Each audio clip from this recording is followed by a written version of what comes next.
Hi everyone. आज हम लोग हैपर इमेसिस ग्रेविडारम को डिस्कस करेंगे एवीजी पॉइंट ऑफ व्यू से।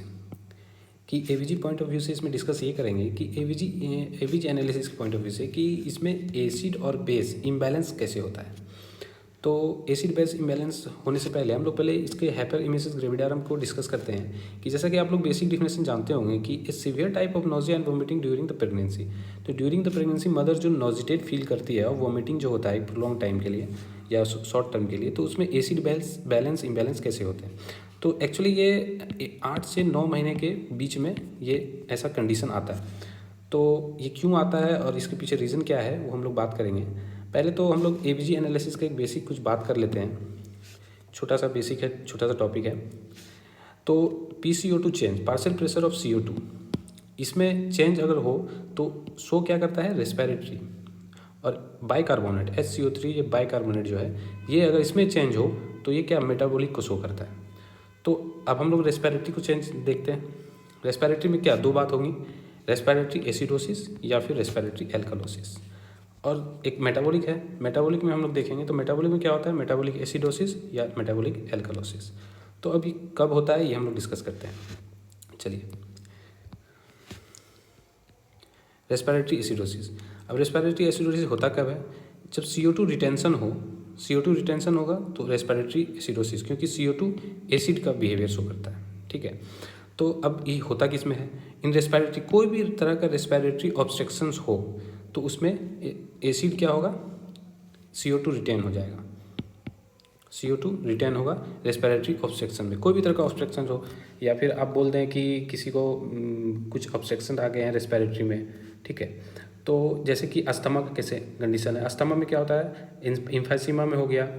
ठीक है, तो इस सब में क्या होगा, रेस्पिरेटरी ऑब्स्ट्रक्शन। तो इसमें क्या होगा, CO2 रिटेन होगा। CO2 रिटेन होगा तो क्या शो करेगा, रेस्पिरेटरी एसिडोसिस।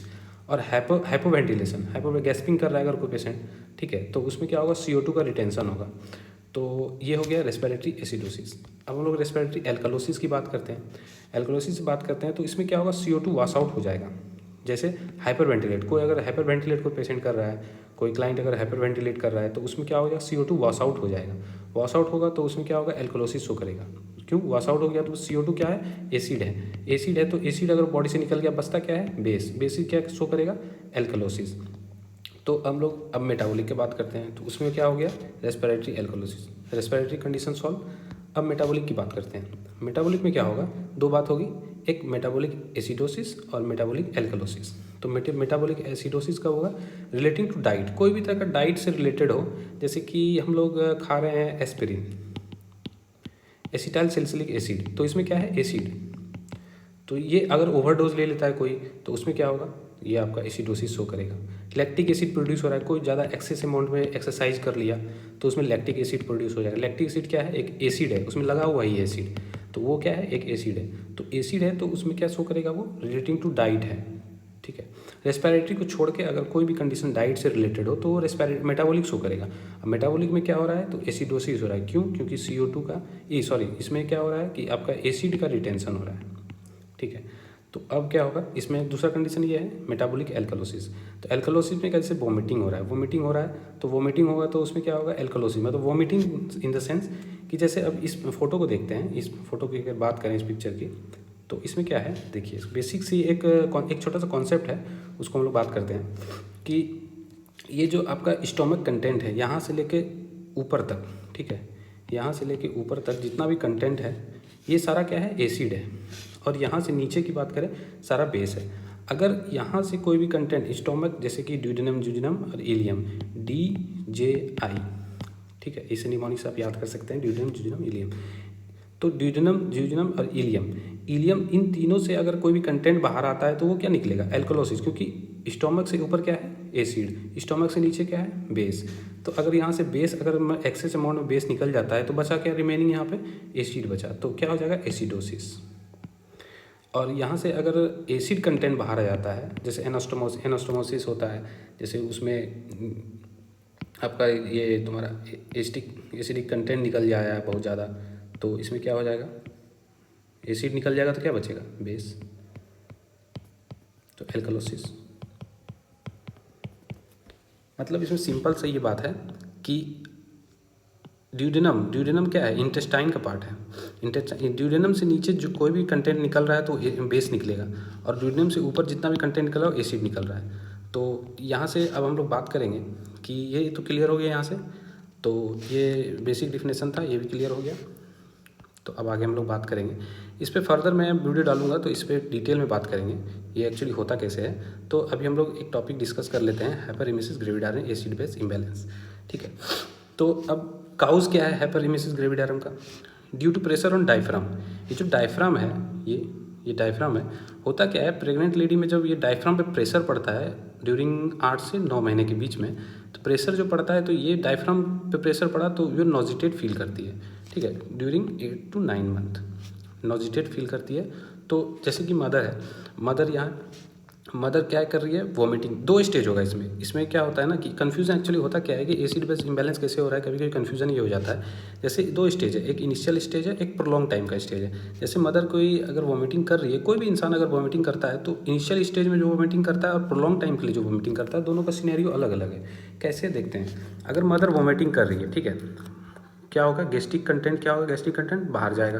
तो गैस्ट्रिक कंटेंट क्या है, एक एसिड है, तो रिमेनिंग क्या बचा बॉडी में, एल्कलाइन बचा। तो एल्कलाइन बचा तो क्या होगा, एल्कलोसिस। और जैसा कि मैंने पहले बताया कि ये किससे रिलेटेड है, जीआई से रिलेटेड है, तो ये क्या करेगा, मेटाबॉलिक, तो मेटाबॉलिक एल्कलोसिस हो जाएगा। ठीक है, ये क्लियर हो गया। मतलब इनिशियल स्टेज में जो वॉमिटिंग होगा तो सारा गैस्ट्रिक कंटेंट बाहर आ जाएगा। गैस्ट्रिक कंटेंट बाहर आ गया तो रिमेनिंग बॉडी में क्या बचा, एल्कलाइन बचा। तो एल्कलाइन बचेगा तो बॉडी में क्या होगा, मेटाबॉलिक एल्कलोसिस। अब दूसरी बात करते हैं, दूसरा कंडीशन, मान लीजिए कि मदर प्रोलॉन्ग टाइम के लिए हाइपरेमिसिस ग्रेविडारम में है, तो मसल्स क्या हो जाएंगे, फटीग हो जाएंगे। जैसे कोई भी रिफ्लेक्स आता है, जैसे कि अब जैसे आप कोई रिफ्लेक्स फील कर रहे हैं, जैसे आपको खांसी हो रहा है, प्रोलॉन्ग टाइम से खांसी हो रहा है, तो क्या हो जाता है, छाती में दर्द हो जाता है। छाती में दर्द क्यों हो जाता है, मसल्स जो है फटीग हो जाते हैं। तो उसमें क्या चाहिए, बॉडी अगर मदर प्रोलॉन्ग टाइम के लिए वॉमिटिंग कर रही है तो इनटेक तो कुछ नहीं ले रही है, सारा तो बाहर जा रहा है, तो उसमें तो बॉडी को चाहिए एनर्जी। तो बॉडी को एनर्जी चाहिए तो बॉडी क्या करती है, बॉडी क्या करती है, फैट को ब्रेक करने लगती है। ठीक है, फैट को जब ब्रेक करेगी तो उसमें क्या बनता है, फैट का एक छोटा सा कॉन्सेप्ट है, फैट जब भी ब्रेक होगा तो उसका एंड प्रोडक्ट क्या बनता है, केटोन्स बनते हैं। अब केटोन्स क्या है, केटोन्स है एसिड। ठीक है, इस पर भी हम लोग फर्दर बात करेंगे। तो अभी फिलहाल केटोन क्या है, एसिड है। तो अब मदर प्रोलॉन्ग टाइम के लिए जब वोमिटिंग कर रही है तो मसल्स तो थक जाएंगे, बॉडी थक जाएगा तो उसको चाहिए एनर्जी, इनटेक मदर ले नहीं रही है। तो अब बॉडी को एनर्जी चाहिए तो फैट तो होंगे फैट ब्रेक होंगे तो बनेगा केटोन क्या है, एसिड। तो अब जैसा कि मैंने पहले बताया, तो बॉडी से जीआई से रिलेटेड जो भी है तो वो क्या है, मेटाबॉलिक एसिडोसिस। तो अब इसमें क्या होगा, मदर को मेटाबॉलिक एसिडोसिस होगा। तो जैसा कि 2 कंडीशन है इसमें, पहला कंडीशन ये है, पहला कंडीशन इनिशियल स्टेज, और दूसरा कंडीशन ये है प्रोलॉन्ग स्टेज। इनिशियल कंडीशन में क्या होगा, मेटाबॉलिक एल्कलोसिस। और प्रोलॉन्ग टाइम के लिए जब नोजिया वॉमिटिंग फील करेगी, मतलब वॉमिटिंग करेगी, तो मेटाबॉलिक एसिडोसिस। क्योंकि केटोन्स बन रहे हैं बॉडी में, केटोन्स बनेंगे तो मेटाबॉलिक एसिडोसिस होगा। और भी कंडीशंस हैं, हम लोग फर्दर डिस्कस करेंगे एसिड बेस बैलेंस में। तो फिलहाल अभी आप लोग समझ गए, एक समरी बात कर लेते हैं। हाइपरेमिसिस ग्रेविडारम में क्या होता है कि सीवियर वॉमिटिंग और नोजिया फील करती है, तो वॉमिटिंग होता है, तो ABG energy PCO2 partial pressure of CO2 जो है वो पार्शियल प्रेशर ऑफ CO2 में चेंज हुआ तो रेस्पिरेटरी को शो करता है, और बाइकार्बोनेट में चेंज हुआ तो मेटाबॉलिक को शो करता है। अब रेस्पिरेटरी की बात करें, 2 चीज़ होती है, एक रेस्पिरेटरी एल्कलोसिस और एसिडोसिस। तो एल्कलोसिस क्यों हुआ, रेस्पिरेटरी ऑब्स्ट्रक्शन जब भी होगा तो होगा, हाइपर वेंटिलेट कर रहा है कोई तो उसमें होगा, और CO2 वॉश आउट होगा तो एल्कलोसिस हो जाएगा। ठीक है, और मेटाबॉलिक में क्या होगा, हमेशा जीआई से रिलेटेड होगा। ठीक है, इनटेक आउटेक से। तो उसमें क्या कंडीशन, 2 कंडीशन, एसिडोसिस और एल्कलोसिस। एल्कलोसिस कब होगा, मेटाबॉलिक से। जैसा कि मैंने बताया, गैस्ट्रिक कंटेंट जो भी है यहाँ से नीचे जो भी है वो क्या है, बेस, तो क्या करेगा, एल्कलोसिस। यहाँ क्या है, एसिड, तो क्या करेगा, एसिडोसिस। ठीक है, ये एक बेसिक कॉन्सेप्ट है, इसे ध्यान में रखेंगे। तो आगे इसमें हेल्प ये हो गया कि एसिड बेस इम्बैलेंस अब कैसे हो गया, दो तरह से होता है। क्यों कब होता है एसिड बेस, क्यों होता है, रीज़न क्या है कि डायफ्राम पे प्रेशर पड़ता है तो मदर जो है 8 से 9 महीने के बीच में नॉजिटी फील करती है और नॉर्मल कंडीशन है। और मदर जो है वॉमिटिंग करेगी तो गैस्ट्रिक कंटेंट आउट जाएगा, रिमेनिंग क्या बचेगा, अल्कलाइन बचेगा तो एल्कलोसिस होगा, मेटाबॉलिक एल्कलोसिस होगा। अब दूसरा स्टेज क्या है, प्रोलॉन्ग लंबे समय के लिए कर रही है, लगातार वॉमिटिंग कर रही है, 3-4 एपिसोड हो गया, 3-4 एपिसोड में क्या होगा, मसल फटीक हो जाएगा, थक जाएगा मसल्स को तो चाहिए एनर्जी, सेल्स को चाहिए एनर्जी, टिश्यू को चाहिए एनर्जी, तो फैट क्या होगा, फैट ब्रेक होगा तो एनर्जी और केटोन्स बनते हैं, एनर्जी प्लस केटोन। तो केटोन क्या है, एसिड है, एनर्जी तो बॉडी को मिल गया, ठीक है। अब केटोन्स क्या है, एसिड है, ये तो इम्बैलेंस करेगा एसिड बेस, तो क्या है मेटाबॉलिक एल्कलोसिस, ठीक है। ये है बेसिक एसिड बेस से रिलेटिंग हाइपरमेसिस इविडेरम में। Thank you and